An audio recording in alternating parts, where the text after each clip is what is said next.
My name is Allison Tate. I'm a certified financial planner. I am the founder and owner of A Very Wealth Management, which is a financial planning firm based in Atlanta, Georgia, that works with business owners primarily to help grow and protect their wealth.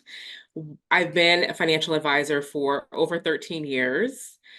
And what I've noticed is, which is very interesting, it's really not about how much money you make. Oftentimes, I'll hear clients say who are just starting their careers, well, things are really tight right now, but once I get that raise, once I get that next promotion, get to the next level, I'll be able to start saving more. And then that promotion comes, the bonus comes, and I'm like, okay, the savings, right? We're doing the savings. And the savings wouldn't come. And sometimes they would just keep kicking the can down the road. And one thing that I really learned throughout that process is it's never about how much money you make, but it's more important about how much you actually keep. And just because you're making more money doesn't mean that you're saving more money. It doesn't mean that you're investing more money. It doesn't mean that you're now all of a sudden making the best financial decisions available to you, because there is really something ingrained in all of us that I personally think stems from our childhood and like the lessons that the people in our lives taught us about money, what we saw and how people use money around our lives, like as we were growing up. Like those things, those situations, those words that you heard, like money doesn't grow on trees. I think it's a big one that a lot of our parents may have said to us that, maybe we didn't understand what that meant, but somehow we may have internalized that as an adult. And it shows up in our adult lives and like how we use money, how we spend money. And I think it's really important that we like try to understand the root cause of, I don't want to say the problem because it's not necessarily a problem, but it's just something we need to uncover about ourselves, because the more knowledge that we have about ourselves, the better we're able to make decisions for us, or at least recognize patterns in ourselves that may signal us to say like, oh, okay, I've seen this before. I know that I need to make a different decision, or I need to think a little bit differently or do something else to have a more positive outcome. And so I think it's really important to kind of get behind the numbers and kind of dig more into like money mindset, because that's really what's going to help us really achieve our goals in the long run. And so as I've gotten clearer about that in my own just professional life, but also just my own personal life, I really started to reach out for resources to help me uncover like, what is a money mindset? Like, how do we really make these positive transformations? Because I mean, I'm a certified financial planner. I know like a lot of things about, how to build and protect your wealth, but not so much about like how the mind works and all of this. And so I really just wanted to, reach my hands out for support to try to find someone who could help, guide me, guide my clients, give us just better insight into money mindsets and how we can just learn more about ourselves and those mindsets and kind of help us, shift our behavior going forward.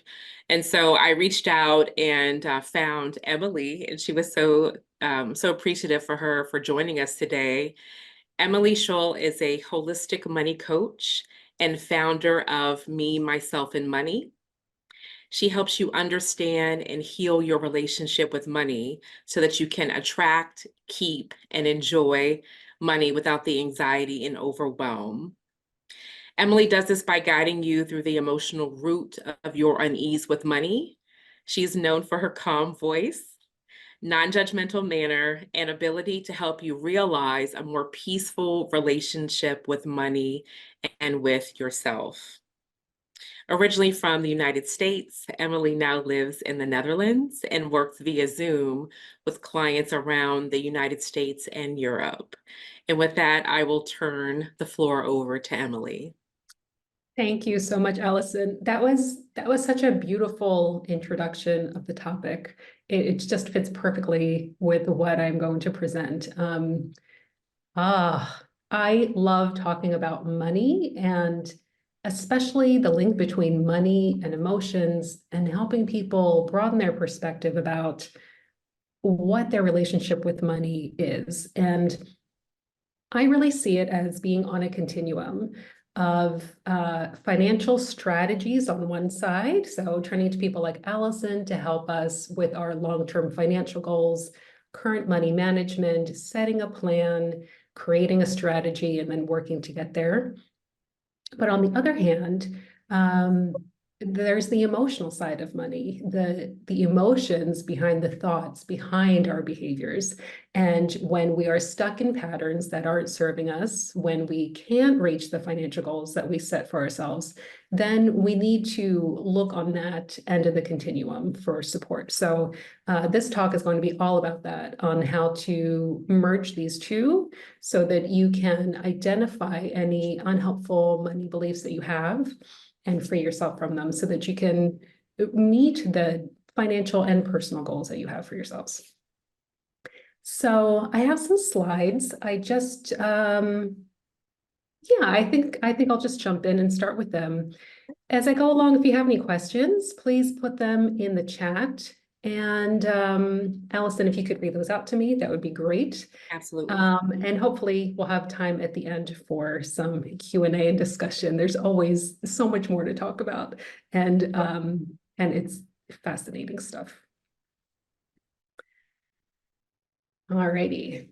So as Allison mentioned, I'm a holistic money coach, and I call myself that. I guess my official title is certified money coach. That means I was trained in a specific method to help people understand their relationship with money.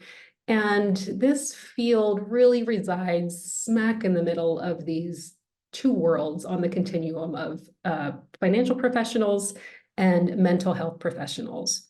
And it's necessary to have some people in the middle because, when we need help with the strategy, with the implementation, with the knowledge of what we need to do, that's when we turn to people like Allison.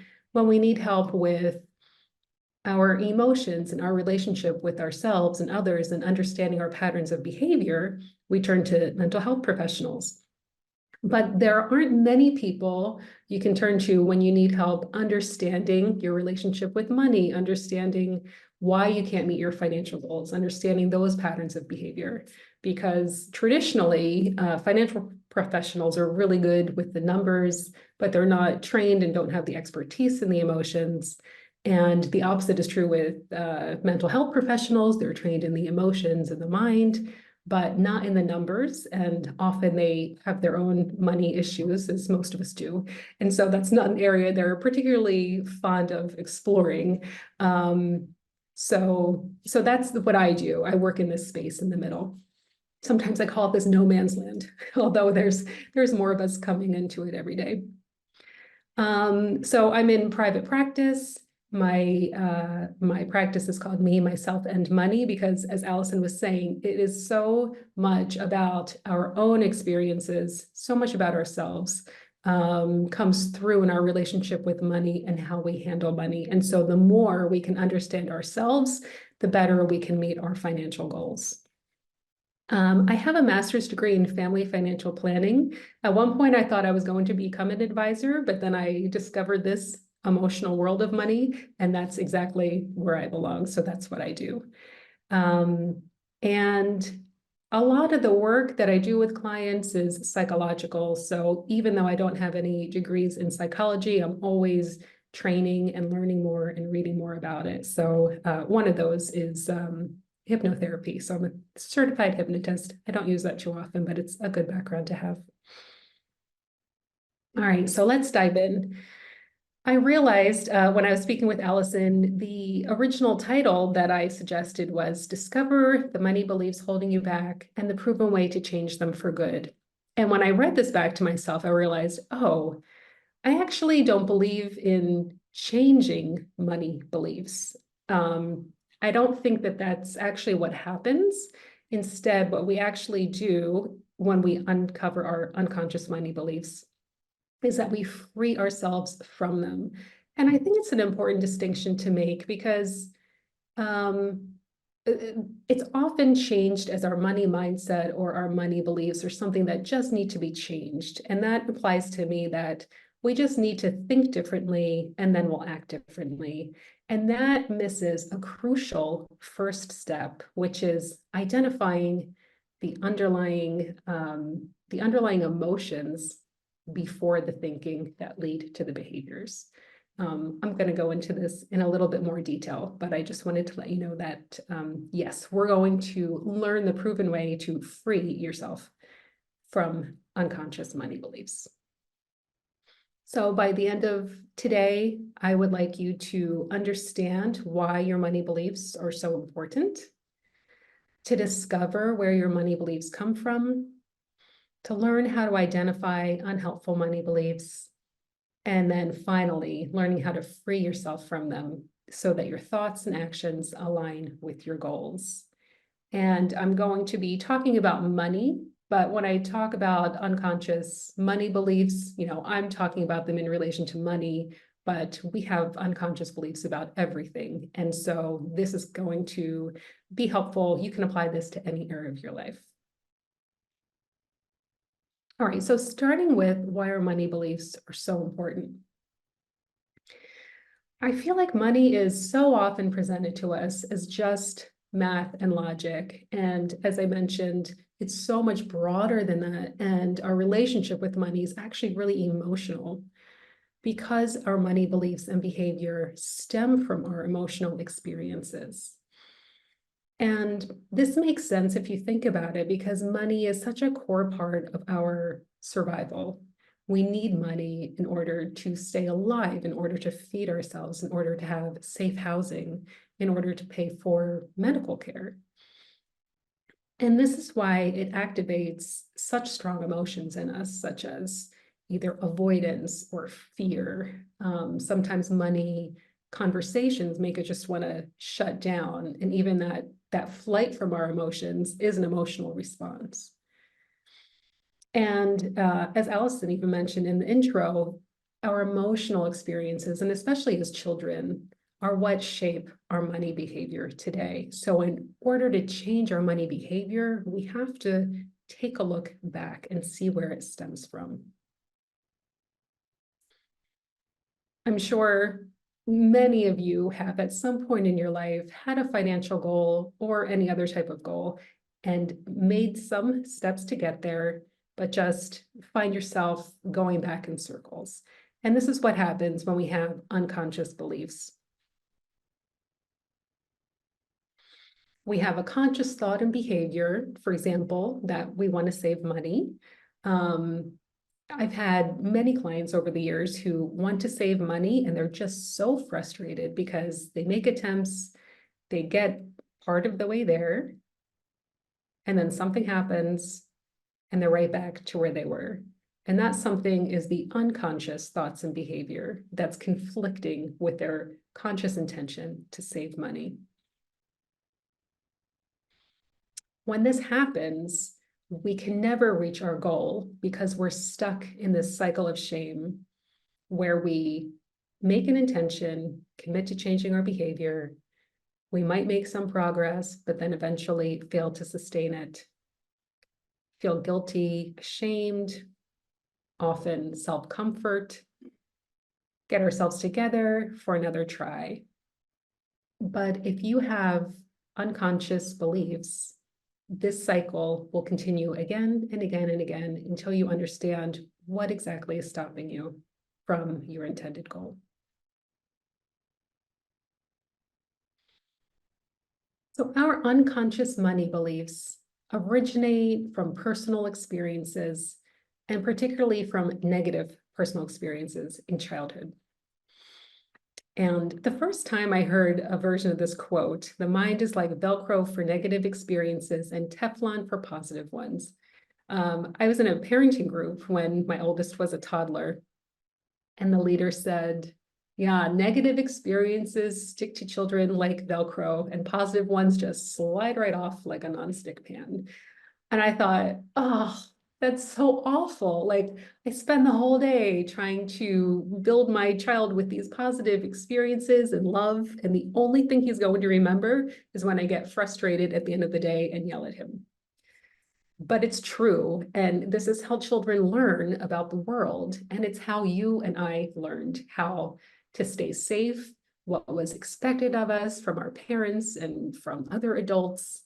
And so this is why negative experiences are such a huge part of our patterns of behavior. This is how we learned how to operate. But unfortunately, they take on a life of their own. So these negative emotions, they're actually recorded in our bodies, even when we experience them when we're young, and even when they happen before we have verbal language or a memory of them. They're recorded in our bodies, sometimes along with the memory, if we were of an age where we were able to make a memory. And we make a meaning at the time that this emotional experience happens. And then later in life, whenever we feel an emotion that's similar to this original one, it prompts our subconscious behavior to take over. So this explains why our emotions lead to our beliefs, and that leads to our behaviors. So if we're trying to change our behavior, we need to go back to the belief, but even back further to the original emotion that triggered that.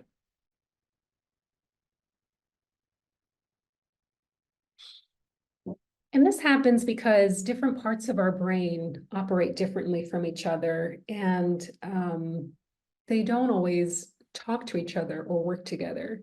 And particularly these two parts, the neocortex, which is responsible for our consciousness. This is where really the world of money resides. This is all about making spreadsheets, planning for the future, having discipline, making sound judgments. So when we're making financial decisions, we want to be thinking with the neocortex. Unfortunately, we're often thinking with the limbic brain. And this is the unconscious part. This is where our emotions and memories are stored and processed. This is what makes us remember that emotion and that physical sensation in our body when negative events happened to us when we were children. And so there's always, when we have an unconscious belief, then there's always a mismatch between the limbic part and the neocortex's conscious part. We want to save money, but at the same time, we feel like there's something unsafe about saving money. And when we do have this mismatch between the conscious and unconscious, unfortunately, the unconscious belief is always going to win out at the end. The only way to change this is to get to the root of what that unconscious belief is. Okay, so key points so far. It is completely normal to have trouble achieving or even starting on financial goals. It's simply a sign of unconscious money beliefs. Your unconscious thoughts will always override conscious thoughts in the long run. We can sustain it for a time, but in the long run, it's always going to win out. And our unconscious money beliefs will keep us trapped in the cycle of shame, unable to achieve money goals until we identify them and release them.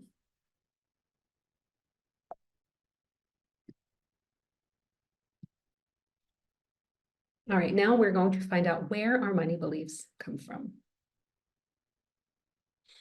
Now this, even if you've heard about money beliefs, I guarantee this part is new because this is something that I have discovered working the past 5 years with clients.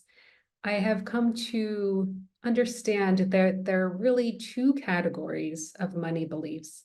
And I think it's important to make a distinction between them because they are formed differently and because they require different methods to be released from them.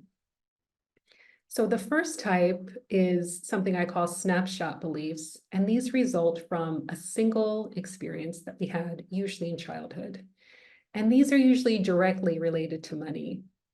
So it makes sense their money behaviors are going to be something that stem from a money event.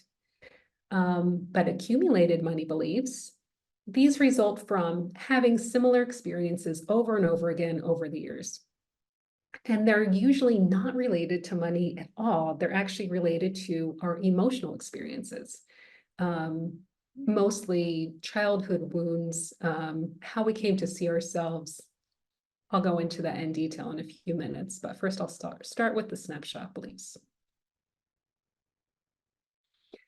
So I'm going to describe how a snapshot belief is created, and I'll use an example of a client who I worked with, who I call Anne. And Anne came to me, and one of her presenting issues was that she was an entrepreneur, but she wasn't doing well financially in her work because she had a very difficult time charging what she was worth. She often wouldn't even invoice her clients, or she would wait for them to contact her to ask for the bill. And she was always had a very difficult time actually charging what she thought she should. And so her snapshot belief, we came to understand, began when a negative emotional event occurred. And for Anne, this was when she was 5 years old. She had a birthday coming up, and she asked one of her friends for a birthday present. And her mother overheard this conversation, and she yelled at Anne, "This is not acceptable. You do not ask for a present." Her limbic system sensed danger. It's the limbic system's job is to keep us safe, physically, mentally, emotionally. It sensed this danger, and as a result, Anne's heart rate increased. Then the limbic system recorded this emotion and physical sensation that she was feeling. So she was feeling probably ashamed, afraid, maybe had a knot in her stomach. Her brain generated a belief or a meaning from the situation. And so for Anne, this is why we often have to go back to childhood, and why these beliefs often happen in childhood is because we don't have the perspective of an adult to make meaning of the situation. So we make meaning from a child's perspective, a child mind. And so this meaning that she made was probably something along the line of, I must not ask for what I want. It's dangerous to ask for what I want. People won't like me. I won't be loved. I can't ask for what I want. The brain then looked for evidence that confirms the belief. And unfortunately for Anne, she had a very similar experience. Just a few months later, her aunt was going away on vacation. She asked her to bring her back a souvenir. Again, she got scolded. That was a pretty dramatic situation for Anne. But when I say that the brain looks for evidence to confirm this belief, this could have happened much earlier. If Anne had gone to the store with her mother right after this original incident and asked for a certain brand of cereal, and her mother gave her a look of disapproval, like, no, you can't have that one, that would be enough for the brain to say, okay, I sense that this is a real thing. We need to act on this. And then lastly, the brain creates an automatic response, this pattern of behavior that's going to repeat again and again and again, years, decades later, to protect Anne whenever she feels this sensation. So when she's trying to charge clients, this sensation comes up. When she's trying to open her mouth and ask for what she wants, she stays quiet. So the next logical question is, okay, Anne is aware that this has happened now. This unconscious belief is now brought into consciousness. Is that enough to release it? And with snapshot beliefs, the answer is actually not so simple. So 3 different outcomes are possible with snapshot beliefs. It can vanish spontaneously once you identify the unconscious belief. This didn't happen in Anne's case, but I've had this happen a few times with clients. It can vanish by talking through the event, especially with a therapist. And I don't have time to get into the specifics, but there's a specific thing that happens in the brain to make this vanish. And in order for that to happen, you have to be feeling the emotion. And at the same time, your consciousness, your neocortex needs to be online in order for your mismatch detectors to find the contrariness between your unconscious belief and your conscious belief. And that's a very difficult window to achieve. So that's why sometimes it happens, sometimes it doesn't. But even if it doesn't, the underlying emotion, this will continue to trigger you, but now that you're aware of its origin, you're aware of that original event that created it, you can override it whenever it comes up with your conscious brain. So Anne can say to herself now, okay, I understand. I feel this in my stomach. I really wish I didn't have to ask for this money, but I understand I'm an adult. I have my own business. As a business owner, I need to charge. Of course, I'm going to ask for this. And of course, I'm worth it because all this other evidence shows that I am. My clients like my work, blah, blah, blah. So it is possible to manage even if it doesn't entirely disappear. Okay, so that was the snapshot belief. Now turning to the accumulated money beliefs. So these are from similar experiences repeated over and over again, not just one time. They're related to emotional experiences, not necessarily with money. So if you had, like all of us, we're all raised by human beings, right? None of our parents get this completely right. So if there are deficiencies when we grow up in how we feel supported, loved, in how healthy boundaries are modeled to us, in how we feel protected and how we're disciplined, if it's too much, too little, these can lead to coping mechanisms later in life. So symptoms often include, as an adult, constant overwhelm. That's really the biggest one that I see.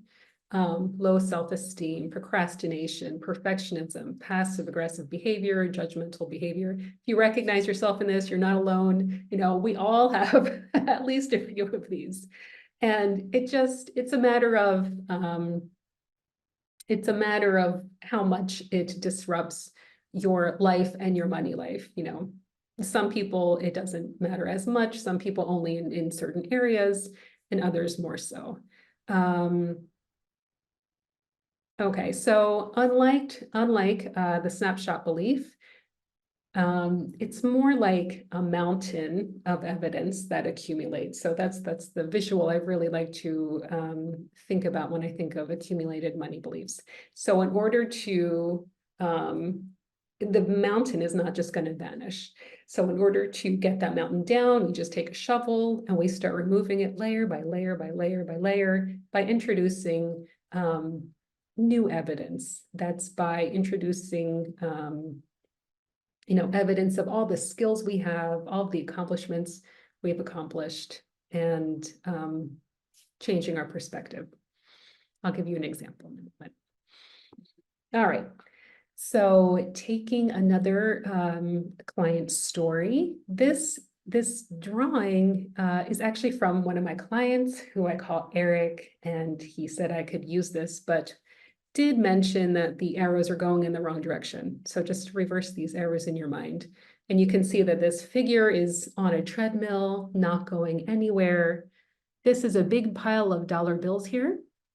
So he has this aspiration of getting lots of money, and he's reaching for it, but he can just never reach it. It's always right out of reach. It's so frustrating.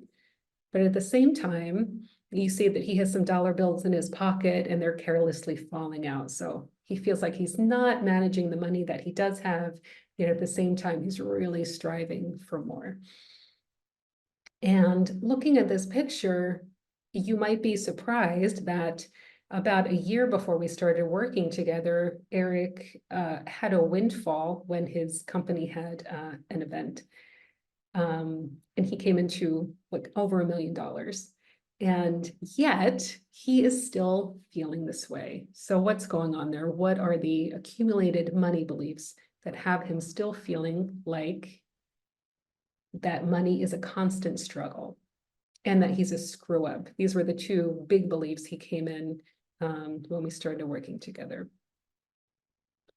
And so with Eric, along with all of my clients, one of the first things they do, they do exercises in between meeting with me. So the first exercise is to write down all of their money memories and the emotions associated with them. It's called a money biography. And so what we learned by reading through and talking through Eric's money biography is that And this is something I see so much, is this learned helplessness. And that comes from not getting the age-appropriate supports that you needed growing up.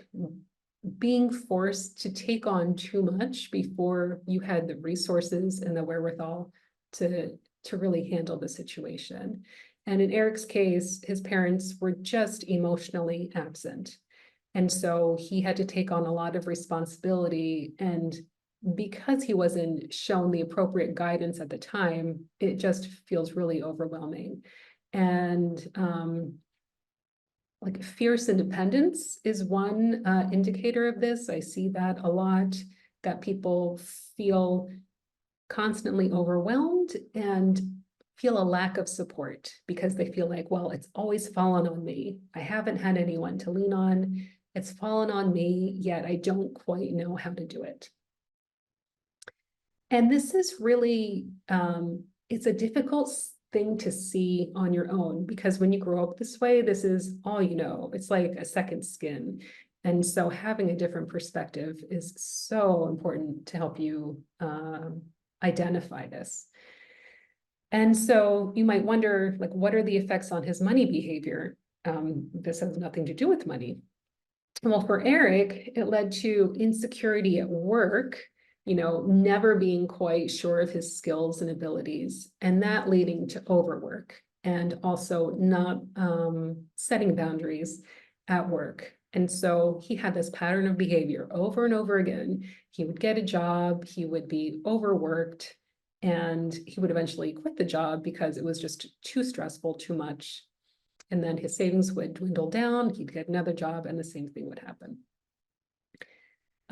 He was also unable to identify resources and opportunities, because when you're used to not having support from the people around you, you're not used to looking for it. And so when Eric and I talked through this, he was able to free himself from these beliefs, mostly by, first of all, by becoming aware of it. Just recognizing like, oh yeah, I didn't get that. It's so difficult to identify what you did not receive in childhood. And again, like all of us, there's something all of us missed, at least we didn't get in its entirety in childhood. And it's so difficult to identify what we didn't get. We can identify if we've been abused. We can identify if something was inappropriate in that way, but it's hard to know what we did not receive. And so understanding that, reframing your childhood experience helps so much.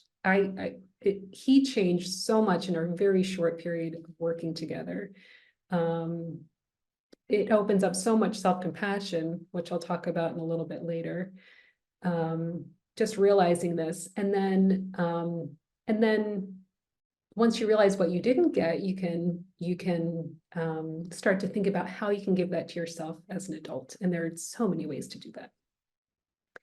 Another tool that helped him free himself from this belief is taking an inventory of his skills and accomplishments. So this is another exercise that my clients do. Just going decade by decade, what did I do? And I've been amazed at what people do, even like as a 9 and a 10-year-old.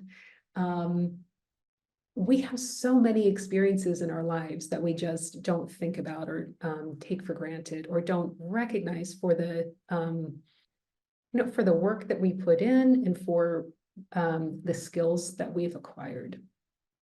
And so again, every time we mark something down and remember what we've accomplished, it's another scoopful, another shovelful, and eventually this mountain of accumulated beliefs comes down.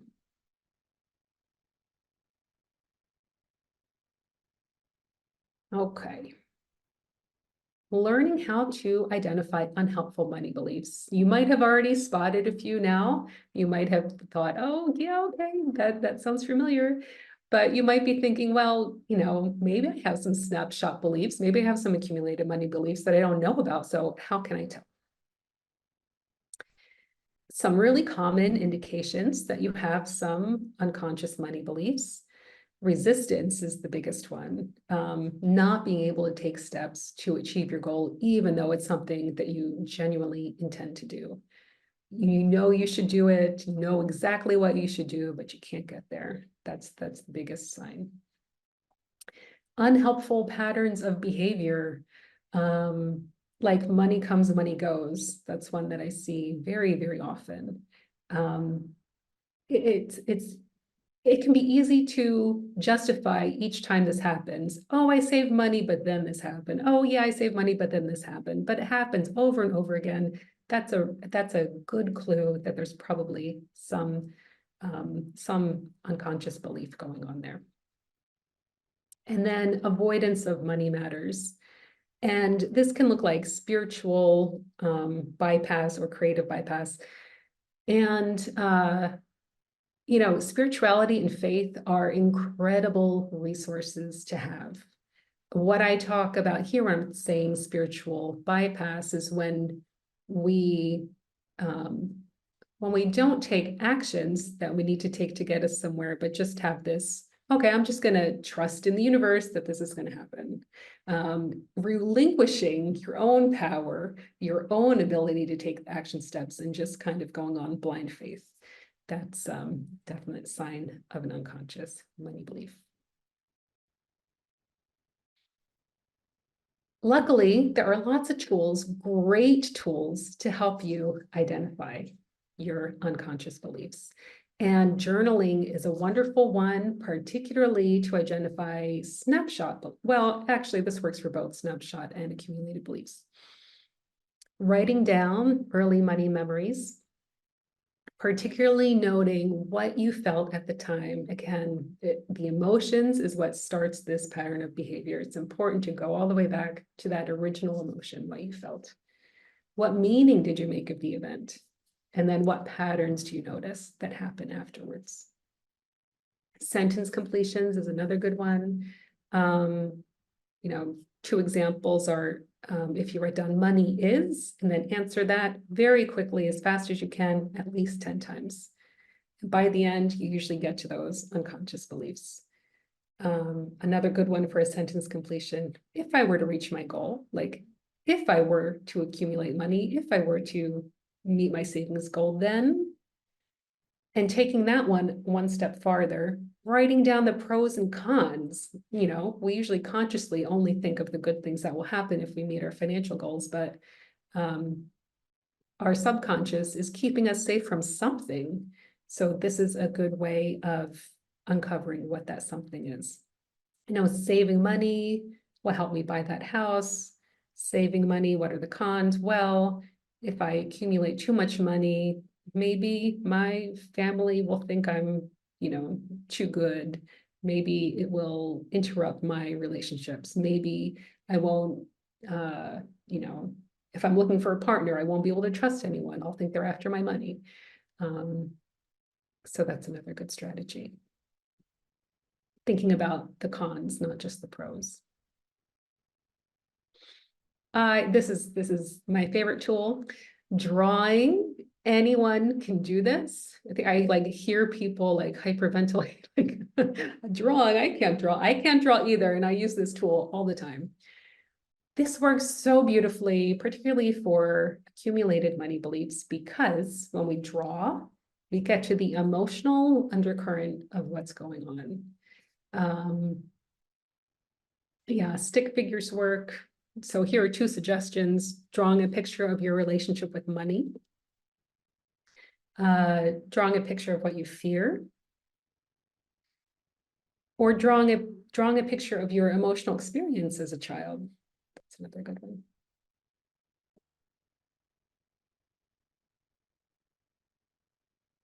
And then another tool is talking, particularly with someone you trust or with a therapist, is excellent at uncovering those beliefs. All right. So I gave you tools for identifying and freeing yourself, but I want to drive home the point that there is a particular order in which to do this so that it works. And there are 4 elements needed. Yes, 4 elements. All right, so you're not going to be able to free yourself from any money belief unless these 4 elements are not included. The first one is awareness. You have to be aware of the problem and its origin in order to fix it, okay? So you have to uncover that snapshot belief, that accumulated belief. And I just gave you some tools for doing that. Feeling. The unconscious behavior comes from an unconscious thought that was caused by an unconscious or what was caused by an emotion. You have to get to that original emotion that is crucial, crucial, crucial.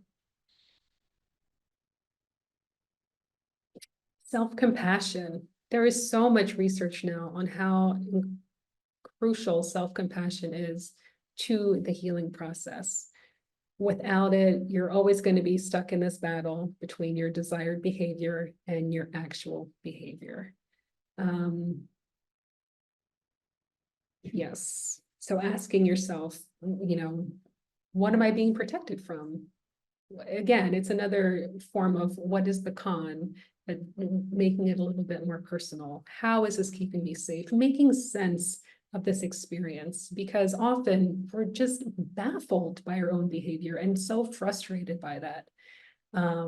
Self-compassion allows us to, to take that frustration and anger and change our perspective to understand, well, what is this doing for me? What are the advantages of this thing that feels like it's in my way? It's helping me somehow. How can I see that? And then lastly, healing. And this one, this often happens along the way. This can happen with the awareness, the feeling, and the self-compassion, certainly. But at other times, a money belief will rise to the surface. And then with that, it is discovered that there's a lot of grief underneath. And so I've had some clients who we've worked together. It was, they were able to identify their beliefs, yet there was a lot of grief left behind. And so they go on to see a therapist to work through that. And that's an amazing outcome. Okay, and once again, this is what we covered today, just understanding that our relationship with money, that there are a continuum of strategies to achieving financial goals. And sometimes we need that spreadsheet, sometimes we need a therapist, sometimes we need something in between. And at different stages of our life, different things will come up, particularly in times of transition. We're going to be faced with something we haven't before, and that's a time that a lot of money beliefs come up. So just know that this is normal, that we all experience this, and that there are a lot of different strategies to help you so that you can achieve your financial and personal goals and feel better about yourself in the process. Okay. Yep. So then once the unconscious behavior is gone, we can meet our goals using the conscious behavior. All right. Here is my contact information. If you want to talk about anything that I discussed, I love talking with people. I love providing education and resources. If you're interested in learning more about money coaching, we can talk about that as well. So I'll put all of this in the chat. I also have a free download if you're interested. It's a packet of money healing exercises. So a lot of the tools that I discussed, it's specific exercises with questions that you can do. Very, very helpful. And with that, I'm going to stop my share and I'll put this in the chat and see if anyone has any questions. Oh my goodness, Emily, can I just say that was amazing? Thank you. Like I'm, even though, I'm co-hosting this event with you, I took a lot of notes myself. And also, I don't know about anyone else, but I felt like I wanted to cry at various parts of your presentation. I love to because I, hear that. Thank you. I because love making people cry.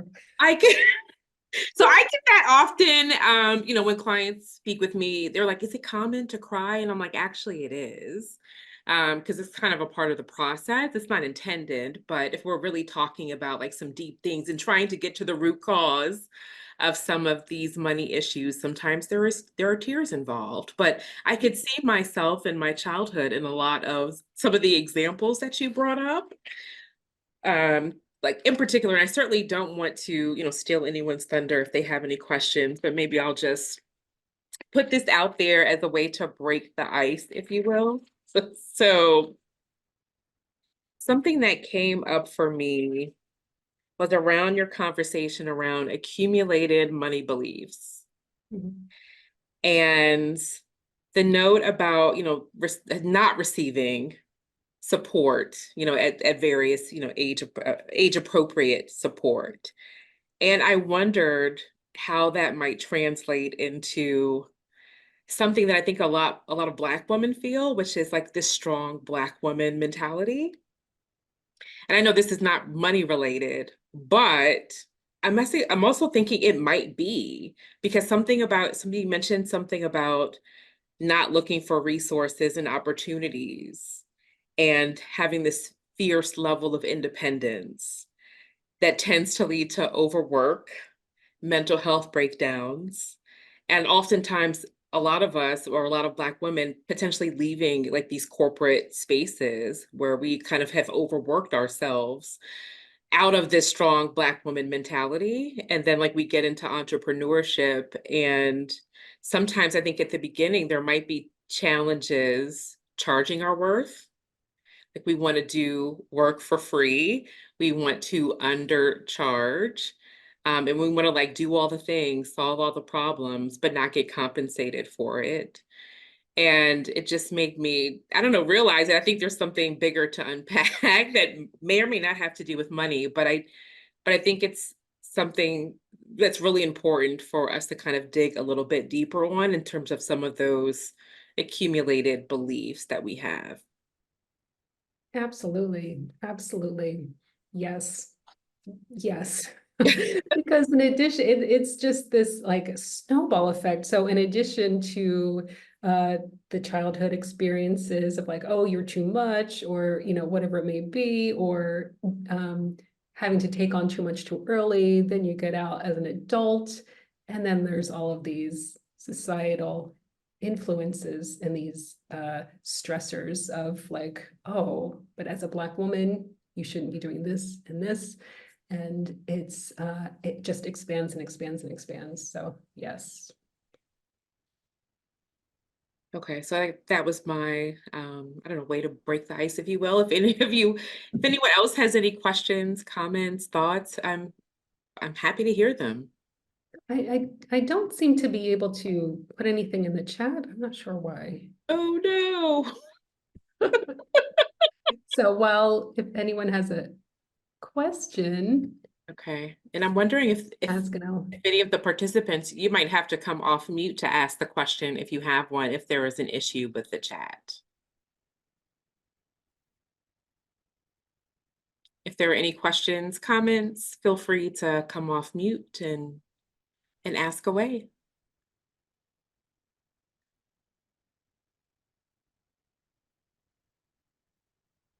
Oh, I see I have a button here, allowed to talk. Allowed to So talk? Oh yeah, no. I think they weren't allowed. Oh, we can see you. Hello, Okay. hello. So I do see a question from Jasmine. She wants to know how can we access the workbook you mentioned? Yeah, I want to put it in the chat. And if we can't figure out how to put it in the chat, Jasmine, Figure that out. then Emily can send it to me potentially, and I can Yes, send the information out after the session. absolutely. I will do that.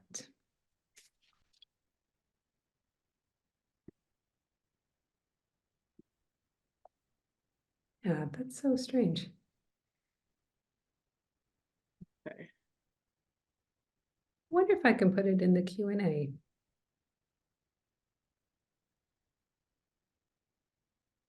Hmm. Good afternoon. This is Shawnee. Can you hear me? Yes. Hi, Shawnee. Hello. The question I had is, as parents, what strategies or things should we do to help our children have positive money beliefs? That's a great question. Thank you for that. Yeah. The best thing you can do is understand your own money beliefs because that's going to be passed on to your children. I mean, there are many other practical things you can do, but really, number one, regardless of what you do or what you say, any unconscious money beliefs that are unhelpful, that's going to be noticeable to your children and passed down to them. Um, so that's number one, but also, anything that is positive parenting is positive for their money beliefs. So as I said, like, these accumulated beliefs, they come from either helicopter parents who disempower us and, they do everything for us, so we can't do it ourselves, or from parents who are emotionally absent and have their children take on too much of a role. So, yeah, anything that you can do to have just a quality relationship with your child is really going to help them with their money life. And then money specifically, giving them an allowance it's such a great, giving them an allowance and letting them decide how to spend it. So you can have some parameters around it, like this amount we save and this amount is for you to spend. And letting them buy ridiculous stuff that you would never buy for them. It's so important for them to have that sense of control and that sense of making their own decisions and learning from their decisions. It's really important.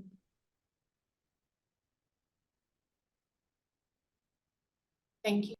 You're welcome.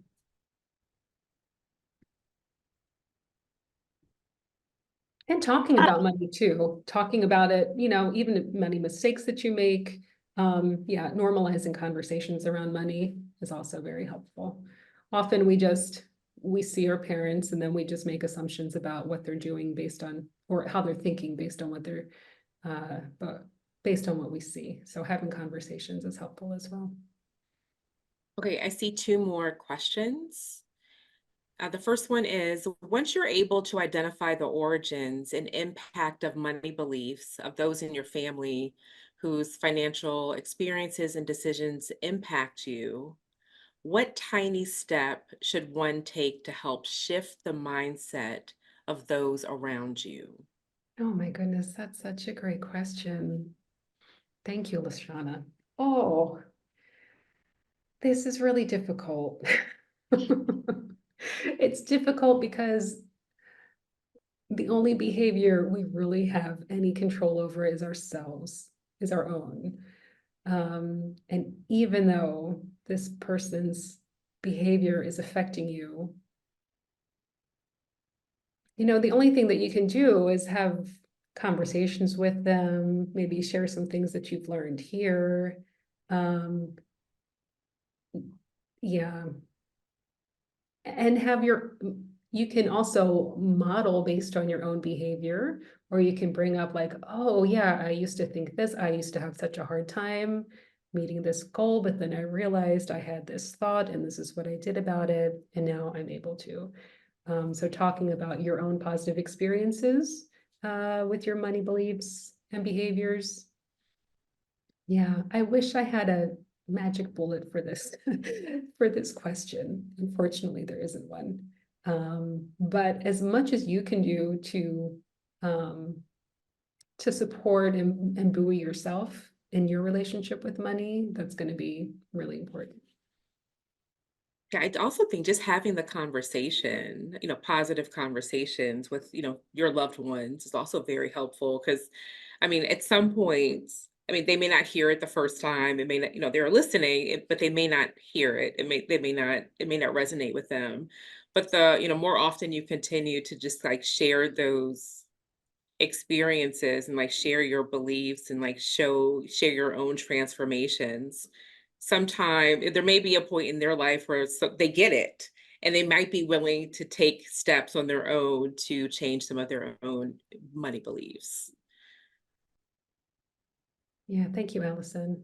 I had one more thought on that. I think I was trying to put it in the wrong space. So now the money on exercises are in the chat. Okay. So you can go ahead and Um, click on, so you have that. One other thing I wanted to say about that was also, you might not be able to control other people's behaviors, but you can set your own boundaries. So that's another thing that you can do. and Emily, do you see Jasmine's question, or would you like me to read it? Jasmine, what did you mean by the accumulated money belief origin helplessness? So for that particular client that I was talking about, and it's something that I see a lot in people that I work with, learned helplessness. So for him, that was the origin of his his money belief was that only I can do it and I'm not doing it well. This sense of I'm a constant screw up, but there's really nothing I can do about that. There's no other support for me. I need to do it myself and I'm not doing it well. And the antidote to that is to really understand all that you have done in your life and start to build up your self-confidence and your belief in your abilities.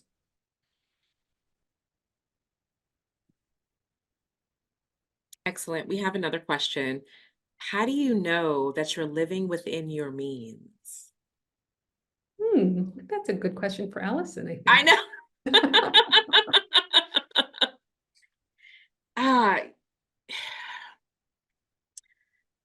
it's hard to answer, and the answer is going to be different for everyone because I think oftentimes you might think there's a number that you're looking for, like a wealth goal that you're looking for, and it's not about that number, and that number is going to be different for every person.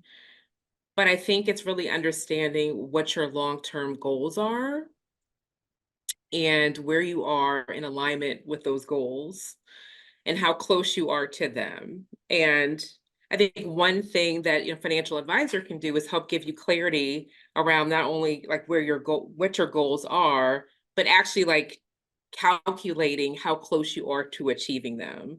And how close you are to achieving them kind of will determine whether or not you're living within your means. Because let's just say, for example, you want to say maybe one of your goals is you want to retire at age 50 and travel the world.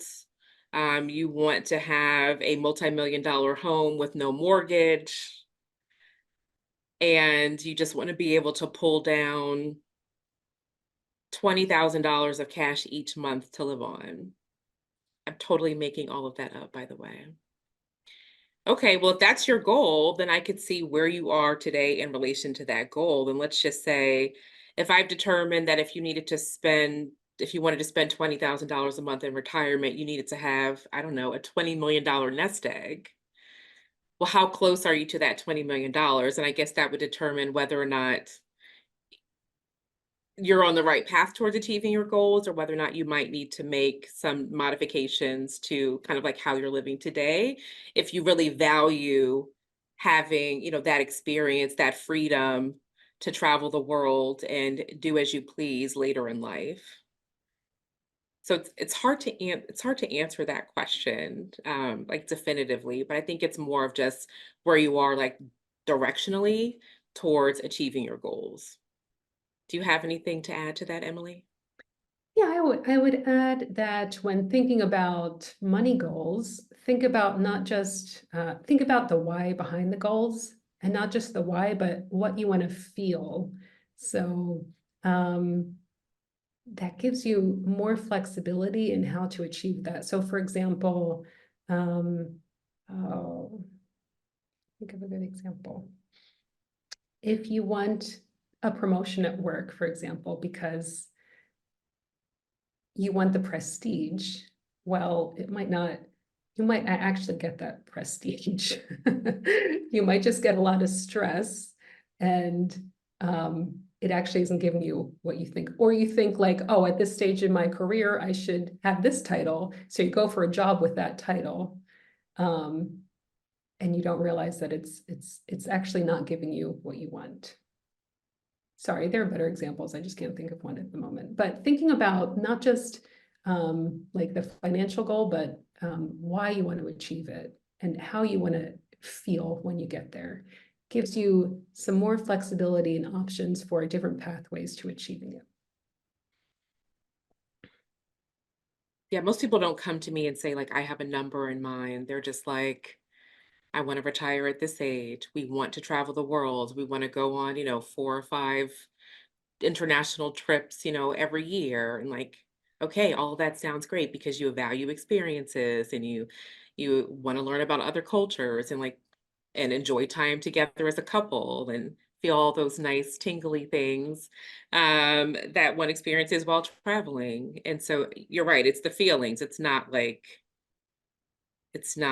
number. It's never about the numbers. Yeah, and how can you get those feelings without traveling the world or traveling a little bit less? But how can you get those feelings in your daily life with yourself or with your partner and experience those, you know, those sensations? Mm. Yeah. I see a question, Jasmine. After we do the work to change our money belief, are there ways to safeguard our progress if the majority of those around us don't share them? Yeah, I think similar to the other answer of, you can only control your own behaviors. So, I mean, once you change your money beliefs, I don't think anyone around you is going to be able to get in the way. If you have an intention, um, then you can just go for that. And your relationships might change, which is the truth of it. I mean, if people, the majority of those around us don't share your vision or your money belief, that can create tension. So when I think about that question, the first thing that came to mind is there's something called like the black tax. Emily, I'm not sure if you've heard of it, but it's kind of like this belief that if in minority communities, not all of us come from financial means, right? So there might be just a struggle within the family. And so you might have a person who is the first to go to college, first to graduate from college, first to get that really good job. And maybe, they're making a lot of money. Maybe they've shifted their own money beliefs. So then now they understand that, it's not necessarily they're coming from a place of scarcity, maybe when they think about money, and they're making better financial decisions. But there might be people in our lives who say, oh, I see all these great things that you've accomplished, and we know that you make a lot of money. Maybe I don't value or think about money the same way that you do. So therefore, maybe I want to ask you for, can I borrow something, right? Can you help out with the light bill? Can you help out with the mortgage? Can you help pay your brother's for your brother's athletic gear? Like whatever it might be. That's what came to mind when I read your question, Jasmine. Jasmine, totally not sure if that's what you mean, but I think there are as we're trying to like do well with our money and make all these good decisions, sometimes the people in our lives, they see what we've accomplished and they want a piece of it. So I guess I'm wondering, like, how might you say no to them in a polite way because they are family members that you respect highly? Yeah. Yeah, so this is where the other end of the spectrum comes in. Like you might need to think about this, maybe working with a counselor to identify what your boundaries are and to grieve a changing relationship if that's what it comes to. I mean, your relationships with the people around you will change as your money situation changes and as your money beliefs change. And that's something that really needs to be acknowledged. And this is always such a learning experience about ourselves and, well, what am I comfortable with? How do I navigate this tension between, I've worked for this, I want to save this money. At the same time, I do see this need. What are my obligations here? these are difficult questions to grapple with. And, it's perfectly fine to have someone, a professional to talk to you about these. Mhm. I think the main thing is to recognize that this is real, that this tension is real. Yeah, and it's something that needs to be worked through. But again, this all leads you back to yourself. What are my boundaries? What are my values? What am I willing to do and not do? Yeah, yeah, how do I prioritize this relationship and also my own safety and comfort financially? Mhm. Okay, any more questions? This is such a good conversation. We've actually gone over our time. That's great. I like that because I hope it means that you all are getting a lot of out of the conversation. I know I am. Yeah, wonderful questions. Thank you so much for being active participants. And yeah, I hope you got something out of this presentation. Oh, Jasmine said this was phenomenal. Oh, I love Oh, that. thank you. Yeah, this is the first time I've done anything, around like money mindsets. But it's a topic that really fascinates me. And I think it kind of opened my eyes even more to realize like, oh, okay. Like, so I'm even though I'm a financial advisor, I'm pretty good with money, but even I still have like some of my own things from my childhood and like how I treat my own money that I could do a little bit better at. And I am aware of them. It doesn't mean I always make the right decision in the moment. But the awareness is key. But it also says like, maybe I need to set up some consultations with you, Emily, so I can really get to the bottom of, some of my own stuff that I'm still trying to unpack. Yes. All right. Well, thank you all for joining us today. This has been a phenomenal conversation. And Emily, you did say you were able to drop your the workbook in the chat. Yes, so I hope everyone is able to see that. Yeah, there's a link there to the money healing exercises and also my contact information. Perfect.